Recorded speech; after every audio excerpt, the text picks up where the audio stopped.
Welcome to Psychology for Music Teachers course at Westminster Choir College.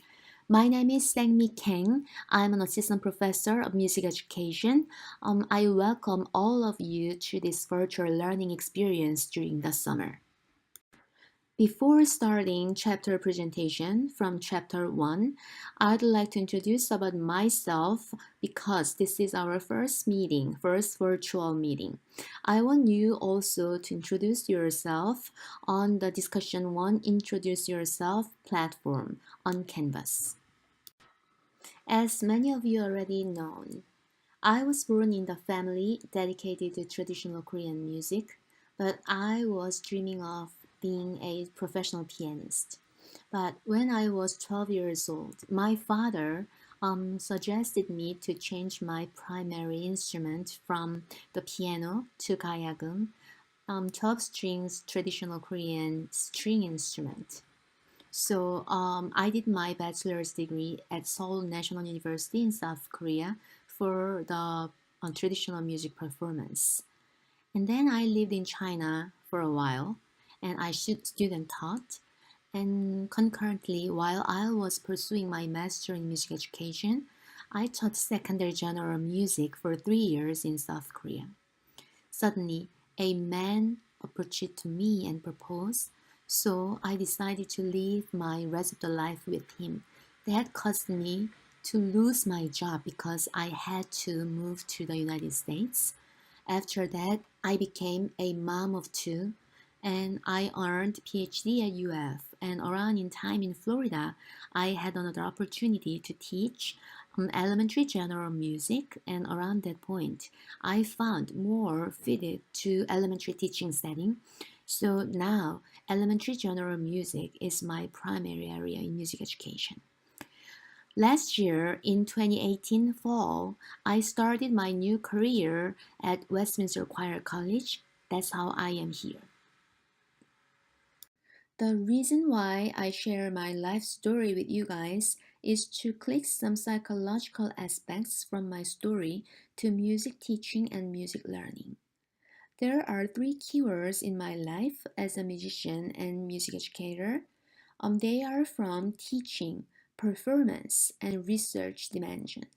From the teaching dimension, I put strong emphasis to effective response in teaching general music because no matter how students are great in their musical skills, if they cannot develop their positive feelings in learning music, nobody can guarantee their continuous music learning. So this is my number 1 keyword to nurture effective response in learning music. My second keyword is from performance-wide, world music. That's from my experience of playing traditional Korean music. Now I strongly see benefits and merits of learning world music. From the research wide, I value the use of technology in music classrooms. Among those 3 keywords, which one has more direct relations to the psychological concepts and which ones are less close to psychological concepts among affective response, world music, and technology? I recreated 3 of my keywords in my life in this diagram. World music indicates teaching and learning content. Technology is categorized as instructional approach or pedagogy. Those learning content and pedagogy influence students' preference to motivation in learning music. Then students are more likely to produce positive learning outcomes. Among those 3 stages, which stage has more relationship to psychology? I would say preference and motivation is psychological concept because that reflects human brain response to certain stimuli. Music psychology studies human brain response to musical stimuli. Was my story helpful to explore the concept of psychology? Although I shared affective response, such as preference and motivation, are psychological concepts, but these explain very just partial area in psychology. Actually, psychology is a larger concept to deal with how brain works and respond when they process some information and how to command that information to our behavior of cognitive, affective, and kinesthetic. In other words, psychology deals with what the human brain rules. For example, human affects such as some feelings and emotions, and human behavior, our kinesthetic movement and responses, and human cognition, how we accept and analyze and evaluate information. All of these three domains are results of psychological response of human brain. I love Wikipedia's definition of psychology. Psychology is the scientific study of the mind and behavior. Psychology is a multifaceted discipline and includes many subfields of study such areas as human development, sports, health, clinical, social behavior, and cognitive processes. Then, how psychology and sociology are different. Both psychologists and sociologists study people, but they have a little bit of different standpoint. Psychologists delve into the mind of an individual to understand human behavior and social and emotional reactions.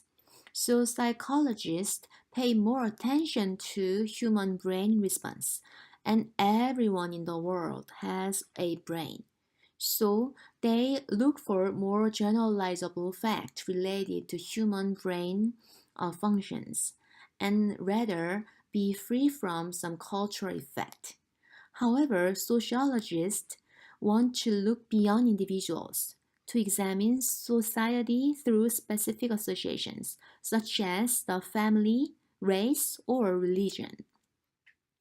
Based on psychology studies, I learned that boys are more vulnerable in performance anxiety than girls. That is psychological fact. That's not because of the society, but because of the human natural structures and their brain functions. However, in Middle East area, most of the women have no opportunity to learn music, so women's musical aptitude and their skills are less fluent and competent than males. That's not because of the brain effect, that's because of the society. So these two are great examples of research topics, one from psychology, the other from sociology. In sum, psychology is the study of human thoughts and feelings, but sociology is the study of various cultures and societies. More recently, scholars wanted to reconcile two different lenses of psychology and sociology to understand human behavior. So, new scholarly area of social psychology emerged in the 20th centuries. Under the sociology, scholars wanted to see much more culture specific variables such as gender, race, religion, social class, and inequality. Under the lens of psychology, scholars look at more universal traits for human behavior such as stress, memory, grief, creativity, aging, intelligence, and anger. At times, those two variables are interacting each other to create, promote human behavior. For example, people who live in unequal society and who are experiencing inequality in their everyday lives has more stress compared to the people who live more democratic society. That's how sociological variable and psychological variables can be connected to understand human behavior. In this course, this is psychology of music and psychology for music teacher course. So I strongly agree you to look at some psychological variables for human behavior. And I also allow if you want to see some sociological variables as a connection and interaction as a psychology, that is also welcomed. But If you just look at all sociological variables, then it might not be a great topic for your study. Now, I believe we are ready to start our chapter presentation titled Science and Musical Skills. So let's begin with this video.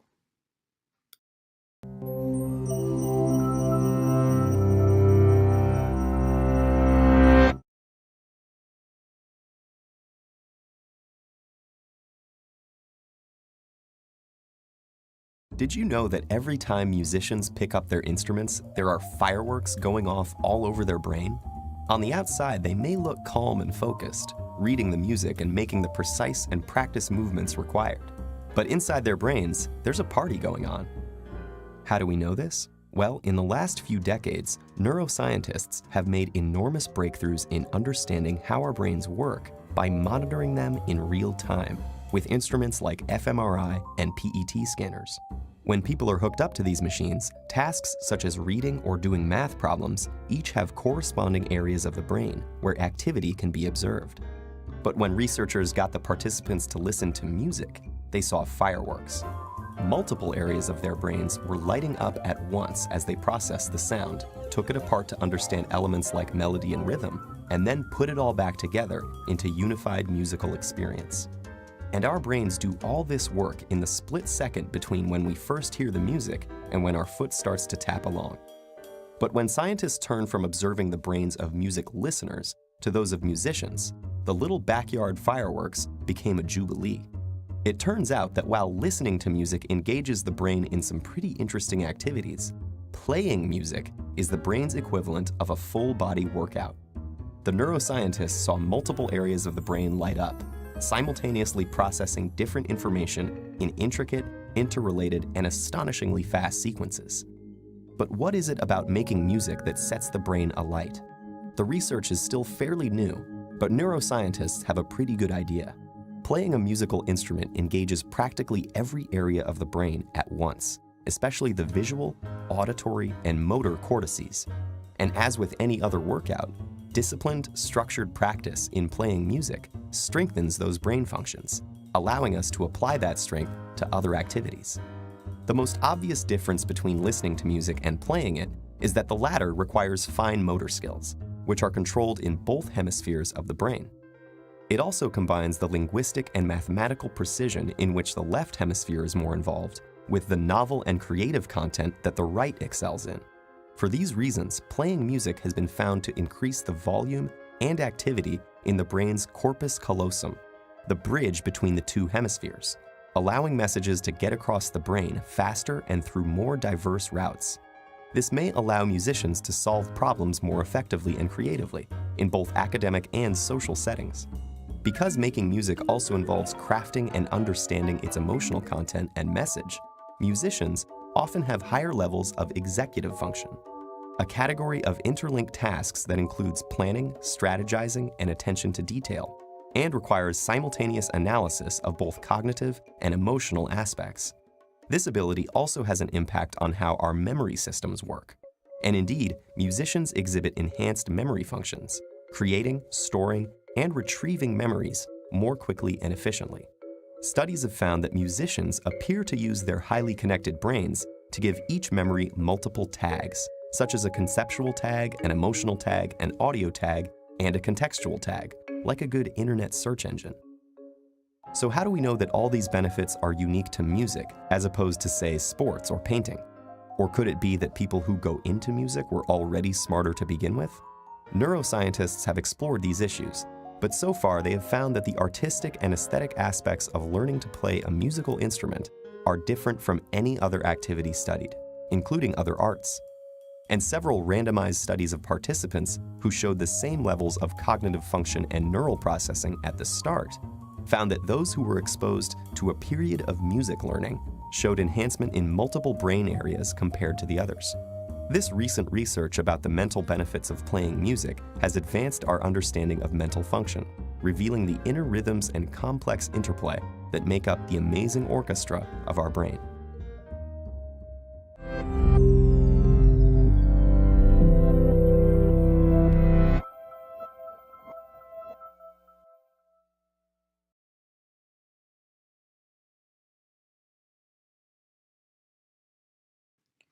Many questions about music making and listening can be answered using psychological perspectives.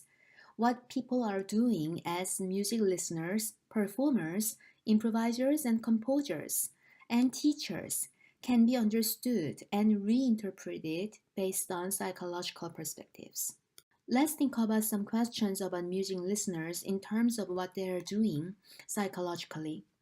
I want to give you three example questions.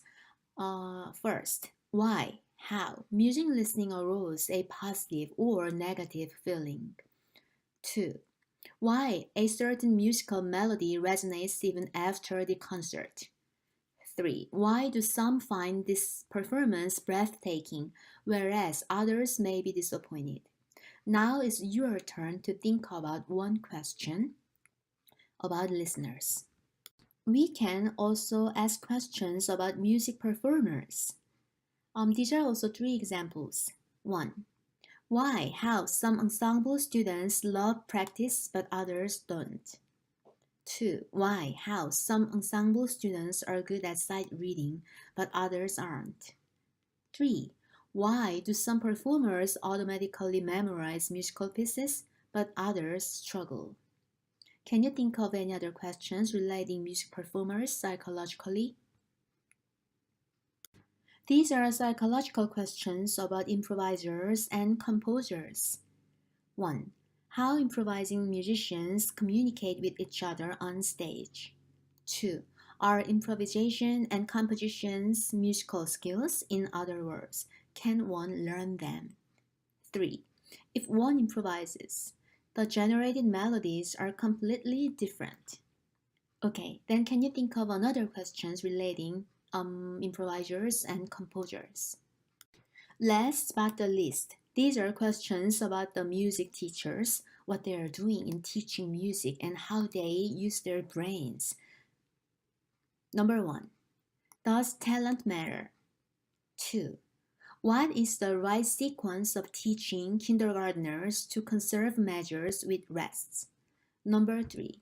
How to help my second graders sing in tune? Okay, now it's your turn to think about your own questions. There are three ways to answer these psychological questions. Number 1, you can use your common sense and intuitive approaches.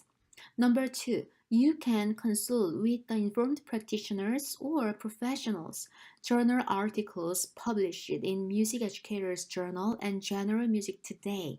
They are great examples of those second category. Scholars and music educators, they share their own experience to suggest certain things within these journals, but they did not conduct any scientific approach. The third way is to conduct scientific approach to answer these questions about music.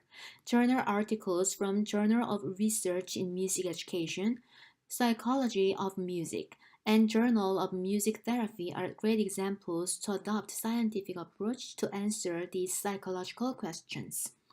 As a music at grad students, you may use second and third ways to understand these concepts. But as a grad students who are taking this course, I strongly recommend you need to use the third way to answer psychological questions. So we're going to learn how to conduct scientific research in this course as well. Here I share three important rationales that we can learn from psychological study. Music making and listening are skills. Number 1, music making and listening can be taught. Number 2, music making and listening can be developed over time. Number 3, human brain involved in the development of music making and listening skills. Why is it important for music teachers to understand that music making and listening are skills? If they are not skills, there's no way for us to teach, and there's no reason for students to learn. But because it is skill, by utilizing all the psychological aspects of our cognitive, affective, and kinesthetic brain and body coordination, we actually can teach music. Then, is everyone's acquisition of those skills are the same? The answer is simple. No. There are individual factors and cultural factors to influence one's music learning. That's why everybody's progress and improvement in learning music are different. Look at this chart of pyramid model of distribution of musical skills in society. Average population, they stay without formal music training. And there are music novice learners, we call them as amateur. But only a certain portion of amateur musicians can reach the next level of music expert, and even smaller portion of the music experts can reach the next level of elite music expert. Then, what made this difference? As I mentioned, there are individual factors and cultural factors. Despite the individual and cultural difference, there is an essential skill for music making and listening for every music makers and listeners. This skill is called as artistic image, audiation, inner hearing. In this textbook, this skill is called as mental representation. This means hearing musical sounds when sounds do not physically exist. Hearing and audition activate the same brain areas. So, when people use mental representation skills, although there's no physical sounds, the same part of the brain is activated. Isn't it magical? Now, this chapter presentation ends with group discussion. Chapter 1 concludes with the claim that mental representation of music is the sense of musical skill. Mental representation of music might also be labeled audiation, oral imaging, or thinking in sounds. Reflect on one of your recent involvements with music. To what extent did mental representation enable you to do what you did? In your dialogue with others, consider ways we can help students develop mental representation of music. Please go to Canvas, Module 1, then you will find this discussion link. Then please share your initial post first and then respond to others. This was my example for chapter presentation, and now I'm going to discuss a little bit more about how you prepare your own chapter presentation. In terms of the topic, I'm going to send out an email for you to pick your own topic from the textbook, so please wait for my email. The first question might be, how long should I present? My recommendation is no later than 20 minutes. And number 2, should I present all information in that chapter? It's impossible. So please read and digest first and create your own logic based on the importance of each topic and context. Number 3, should I create a visual aid? For example, PowerPoint file. That's my recommendation. You need to create PowerPoint file first, and please record sound and embed the sound on the file. Then you'd be able to create similar format of presentation. Number 4, may I include outside sources? My answer is yes. If that is helpful, please to do so. Number 5, how many discussions should I include? My answer is just one. And when you decide what type of discussion is gonna be for all class members, and then please send the prompt to me, then that's gonna be your discussion assignment for the week. The last one, may I create a discussion topic? Usually from the chapter reading, you'll see a couple of discussion suggestions from the textbook. One of your choice might be pick one of the discussions from the textbook. If you have better and creative ideas, so you may want to create your own discussion, that's also fine. Thank you. I hope you enjoy Module 1 work during this summer.